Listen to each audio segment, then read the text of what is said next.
My parents stole my $68,000 inheritance to fund my sister's dreams while treating me like I didn't exist, so I built my own empire. And what I revealed about their perfect family destroyed everything. Growing up, I always knew I was the spare tire in the Jennings family garage. My parents, John and Linda Jennings, had Tina firstborn deaf, requiring constant attention, endless specialists, and mountains of love I watched from the sidelines. When I arrived 2 years later, I became the kid who could fend for himself while they navigated Tina's world of sign language lessons, audiogest appointments, and special education meetings. Don't get me wrong, I never resented Tina. She didn't ask to be born deaf, and she certainly didn't ask our parents to use her condition as an excuse to forget they had another child. But by age 12, I'd learned to make my own breakfast, walk myself to school, and celebrate my birthday with a gas station cupcake because my parents were at another appointment across town. The only person who seemed to remember I existed was my grandfather, Robert Jennings. Every summer, I'd spend 3 weeks at his farm in Nebraska, learning to fix tractors and listening to his stories about building his construction business from nothing. He'd ruffle my hair and say, "Cody, you've got that Jennings determination. Don't let anyone convince you that being overlooked means being worthless." When Grandpa died during my senior year of high school, I felt like I'd lost my only real advocate. The funeral was a blur of relatives I barely knew, but I remember sitting in the lawyer's office afterward, shocked to learn that Grandpa had left me $68,000 in a trust fund.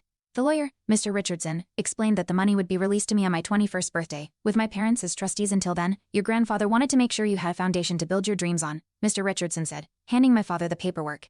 He was very specific that this money was for Cody's future college, starting a business, whatever path he chooses. My parents nodded solemnly, promising to guard the money carefully. I felt a surge of hope. Finally, someone had chosen me first. Fast forward 3 years. I'm 20, working nights at a warehouse while taking community college classes in computer programming during the day. My best friend Danny Myers and I have been developing a mobile game in our spare time. Nothing fancy, just a puzzle game we think has potential.